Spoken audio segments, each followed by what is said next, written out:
Bienvenue à la semaine 2 du cours. Dans la leçon 2, vous apprendrez quelles sont les étapes nécessaires à la création, planification et gestion des parcs pour la paix. La semaine 2 couvrira le cadre d'action des parcs pour la paix, à savoir diagnostiquer, concevoir, prendre des mesures et évaluer. Tout d'abord, commençons par décrire comment les parcs pour la paix sont établis. Il n'y a pas une seule recette unique pour la création d'un parc pour la paix. Parfois, les parcs pour la paix sont créés suivant une approche ascendante, c'est-à-dire initiée par les organisations populaires, mais d'autres fois, les parcs pour la paix peuvent être promus par des autorités du gouvernement en utilisant une approche descendante. Malgré tout, les parcs pour la paix nécessitent une planification, des négociations, des évaluations environnementales, des analystes des parties prenantes, une gestion des zones protégées ou encore le suivi des progrès. La leçon 2 ainsi se focalise sur certains cadres qui peuvent vous guider dans le processus de développement d'un parc pour la paix. Il est important de reconnaître que ces cadres doivent être adaptés aux circonstances locales pour être efficaces. Au cours de cette leçon, vous réfléchirez à ce à quoi chacune de ces étapes pourrait ressembler dans le cas de votre contexte particulier. Donc, le cadre le plus populaire provient de la Commission mondiale des zones protégées de l'Union internationale pour la conservation de la nature, l'UICN. Il comprend 4 étapes de base de tout bon cycle de planification de la gestion adaptive, et cette leçon utilise ces étapes pour fournir un cadre d'action pour les parcs pour la paix, et nous l'avons dit, pour diagnostiquer, concevoir, prendre des mesures et évaluer. La première étape pour établir un parc pour la paix, c'est le diagnostic, qui consiste donc à diagnostiquer et décrire le point de départ de l'initiative. Pour déterminer la faisabilité de la création du parc pour la paix, il est nécessaire de réaliser une analyse de situation de sécurité, une analyse environnementale et une analyse des parties prenantes. L'analyse de la situation de sécurité devrait évaluer au moins les 7 éléments suivants: le terrain, les menaces, la communauté locale et le contexte humanitaire, le contexte environnemental local, la disponibilité des ressources, notamment de sécurité, le contexte juridique et l'historique du braconnage ou de la récolte illégale des ressources naturelles. Ensuite, il est nécessaire d'identifier les problèmes environnementaux dans la zone protégée pour le parc pour la paix. Et pour aider avec ce processus, il existe 3 outils très utiles qui ont été soulevés dans cette leçon. Le premier, c'est l'outil de surveillance spatiale et de rapport qu'on appelle SMART. Donc SMART permet de collecter, de stocker, d'analyser et de communiquer des données de patrouille sur les activités illégales, notamment la faune, et les activités de patrouille pour comprendre où les efforts devront être mis, évaluer les performances des gardes forestiers et adapter évidemment selon les conditions changeantes. Le deuxième outil qui est développé par l'UICN, c'est le projet de code des zones protégées transfrontalières en temps de paix et conflits armés. Ça décrit les cadres qui peuvent conduire à la création et à la gestion des parcs pour la paix. Et enfin, nous recommandons d'explorer l'outil de diagnostic pour les planificateurs de conservation transfrontaliers. Ça, c'est un outil qui contient 91 questions qui, une fois répondues, donnent un aperçu des problèmes les plus importants pour planifier une zone transfrontalière de conservation dans une région spécifique. Enfin, il est important d'identifier et de communiquer avec les parties prenantes qui sont directement concernées. Une analyse des parties prenantes aidera à clarifier les relations qui peuvent influencer évidemment sur le succès ou bien sur l'échec du parc. Au moment de faire une analyse des parties prenantes, vous devrez considérer à la fois les parties prenantes qui sont puissantes et influentes, mais également celles qui pourraient être désavantagées ou marginalisées. Gardez aussi à l'esprit que ces parties prenantes sont susceptibles d'être des partenaires stratégiques importants pour le parc pour la paix, tels que les donateurs. Alors, souvenez-vous que lorsque vous effectuez une analyse des parties prenantes, vous devez en particulier prêter attention aux éléments suivants. Mobiliser la population autochtone et les communautés locales. Bien sûr, il faut envisager d'appliquer les directives volontaires d'Akwekon, élaborées par la Convention sur la diversité biologique. Cette procédure doit favoriser la participation totale des autochtones et des communautés locales dans chacune des étapes de planification, en prenant en compte les intérêts culturels, environnementaux et sociaux des peuples autochtones et des communautés locales. La deuxième chose à laquelle prêter attention, c'est de collaborer avec des organisations fidèles, susceptibles d'être actives dans cette zone. Et enfin, il faut assurer une dynamique de genre dans la conception de votre parc pour la paix. La participation des femmes contribue à la mise en place d'accords de paix et au maintien du processus de consolidation. Les interventions autour des ressources naturelles, le changement environnemental et climatique, tout cela offre des opportunités significatives pour l'autonomisation des femmes. Nous allons désormais passer à la deuxième étape du processus de planification du parc pour la paix, à savoir la conception, qui repose sur les données provenant de la phase de diagnostic. L'étape de la conception comprend la cartographie de l'étendue du parc, la catégorisation de ses zones protégées, la structuration de sa gouvernance, l'organisation d'une communication coopérative parmi les parties prenantes et le maintien du financement. Donc, premièrement, plusieurs méthodes peuvent être utilisées pour cartographier un parc pour la paix, allant soit de très technique à peu technique. Les méthodes dépendent des facteurs tels que la disponibilité des ressources, la capacité et les objectifs. Par exemple, plusieurs pays en voie de développement n'ont pas nécessairement de ressources pour produire d'importantes données spatiales. Et en réponse à ce défi, le PNUD et ONU Environnement se sont associés à la Convention sur la diversité biologique et au Fonds pour l'environnement mondial, le FEM, pour créer ce qu'on appelle le UN Biodiversity Lab, et nous vous encourageons à explorer cet outil au début de la phase 2 de la planification du parc pour la paix. Une fois que l'étendue géographique a été définie, il est important de catégoriser les zones protégées qui vont constituer le parc pour la paix. Donc, quel que soit leur nom, et il est généralement admis que les zones protégées, y compris les parcs pour la paix, entrent dans 6 catégories de gestion définies par l'UICN. Cette catégorisation est basée sur les principaux objectifs de gestion des zones protégées.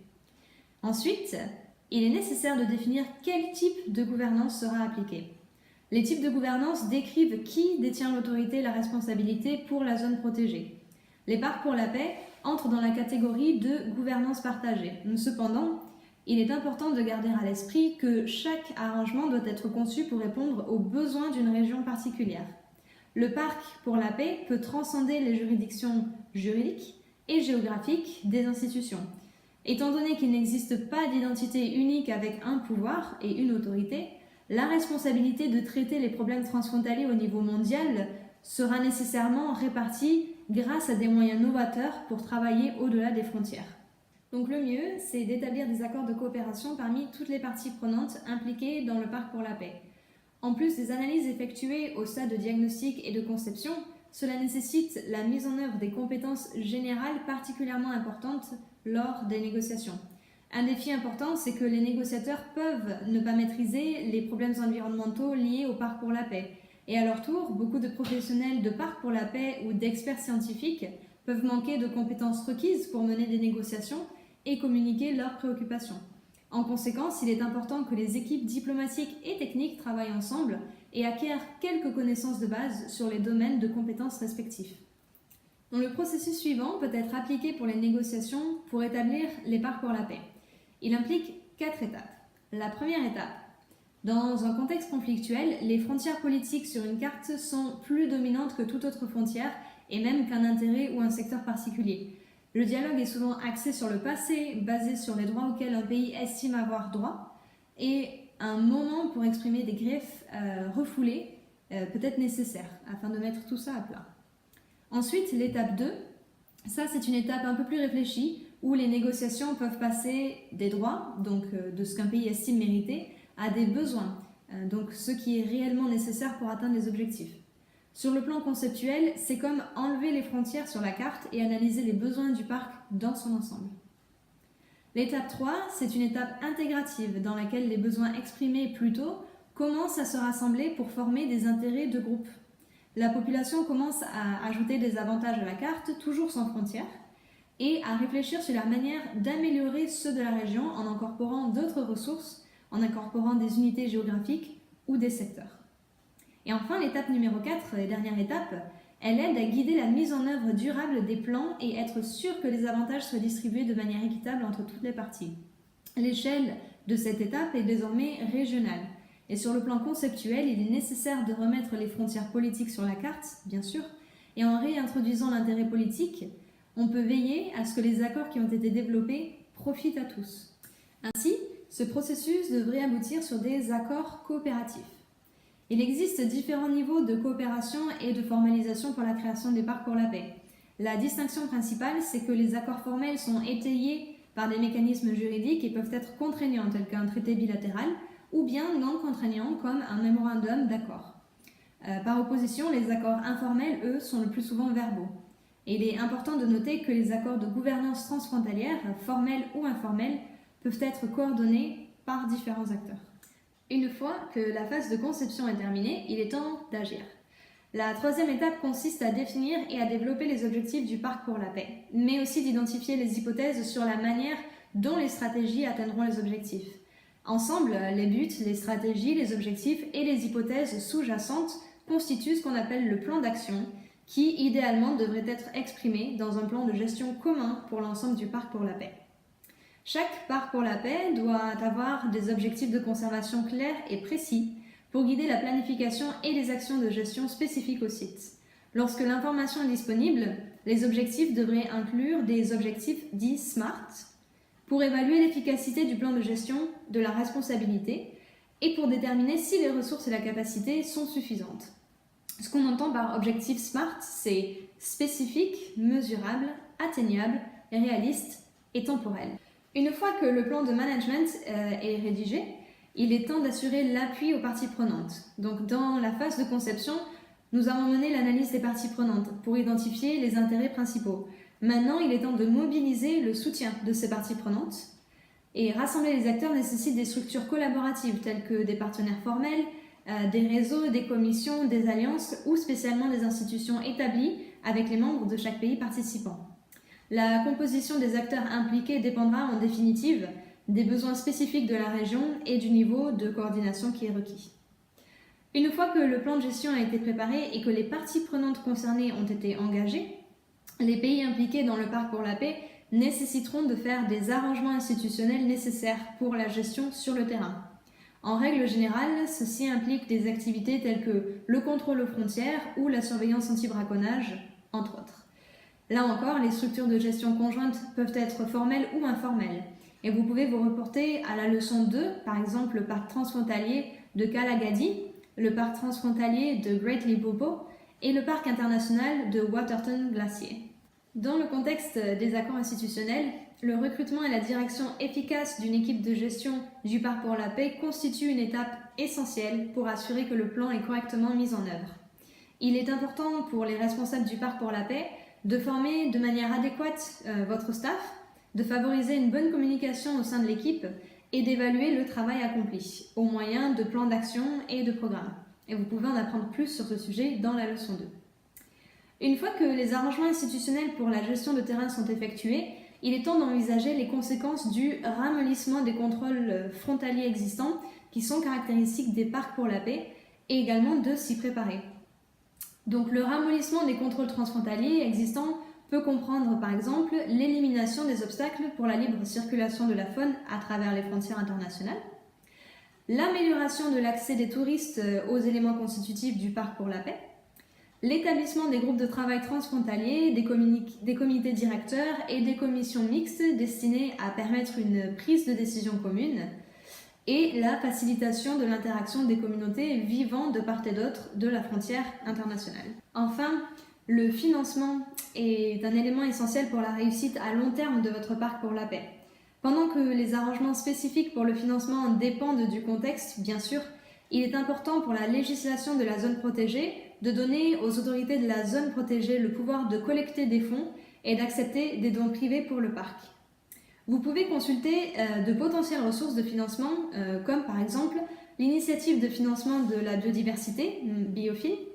Biofin soutient 31 pays avec une méthodologie qui fournit des étapes innovantes pour mesurer les dépenses actuelles en biodiversité, en évaluant les besoins financiers, en identifiant des solutions de financement qui sont les mieux adaptées et en fournissant des conseils sur la mise en œuvre de ces solutions. Il est possible aussi de regarder le programme de gestion de la biodiversité et des zones protégées, le BioPAMA. BioPAMA donc, soutient des pays d'Afrique, des Caraïbes et du Pacifique pour donner suite à leurs priorités pour une gestion améliorée et une gouvernance de la biodiversité et des ressources naturelles. Le BioPAMA fournit une variété d'outils, de services et de financement. Donc dès lors que ce plan de gestion exhaustif est mis en œuvre, la quatrième et dernière étape, selon le cadre d'action de l'Union internationale sur la conservation de la nature, c'est d'évaluer le progrès et d'identifier les leçons apprises afin d'adapter les stratégies de gestion en fonction des besoins de la zone. La Commission internationale donc, des zones protégées de l'UICN a développé un cadre pour contrôler le progrès et évaluer l'efficacité de la gestion des zones protégées. Et ce cadre souligne 4 étapes clés afin de contrôler et évaluer. Donc, avec cela, on va vous laisser avec 5 actions clés à prendre en compte pour la gestion de Parcours la Paix. Évidemment, on vous l'a dit, passez en revue les cadres de planification de la conservation de l'UICN et du partenariat pour les mesures de conservation, puisque cela peut vous aider à identifier des étapes nécessaires pour assurer une planification réussie pour avoir une gestion adaptative. Ensuite, c'est ce qu'on a appelé l'étape 1, à savoir faire un diagnostic par des évaluations sociales, culturelles et environnementales avant la création d'un Parc pour la Paix. Pendant cette étape, tirez le meilleur des outils et des cadres tels que l'outil spatial de contrôle et de rapport, le projet de code de l'UICN sur les zones protégées transfrontalières en temps de paix et de conflits armés, l'outil de diagnostic sur la convention transfrontalière et le processus d'analyse des parties prenantes. Souvenez-vous de travailler avec les communautés locales et autochtones dans le processus de planification et prenez en compte les lignes directrices de l'UICN UNESCO et la stratégie des Nations Unies pour l'environnement pour travailler avec des organisations fidèles, assurer une dynamique de genre dans la conception de votre parc et donc adapter la gestion de votre parc au fur et à mesure. La suite, donc ce qui est la deuxième étape de notre développement, c'était d'élaborer le Parc pour la Paix basé sur le diagnostic initial en prenant en compte l'étendue géographique du Parc pour la Paix, vous demandant aussi quelle catégorie de zones protégées il devrait englober et quelle devrait être sa structure de gouvernance et quel type d'accord coopératif correspond le mieux pour les pays impliqués. Ensuite, et c'est ce qu'on a appelé l'étape 3, agissez en définissant et en développant des buts du Parc pour la Paix, en ayant aussi en tête des stratégies et des objectifs précis. Vous aurez besoin de vous assurer que le plan de gestion inclut des objectifs SMART afin de faciliter le contrôle et l'évaluation. Le plan de gestion doit également impliquer toutes les parties prenantes pertinentes et faciliter les accords formels et informels de mise en œuvre. Et enfin, ce qu'on appelle l'étape 4, évaluer en contrôlant et en surveillant le progrès. Donc assurez-vous que vous avez pris en compte tous les publics et tous leurs besoins dans vos informations. Révisez différents cadres de contrôle et d'évaluation, notamment ceux requis par la Convention du patrimoine mondial, le Programme sur l'homme et la biosphère, la Convention Ramsar, entre autres. Cela vous aidera à définir les meilleures méthodologies et les indicateurs pour mener à bien cet exercice. Nous espérons donc que vous avez profité de cette leçon. Et maintenant que la leçon 2 vous a fourni le cadre pour la gestion de vos parcs pour la paix, la leçon 3 vous proposera des solutions aux défis communs au moyen de leçons apprises liées à la création de parcs pour la paix et de leur gestion.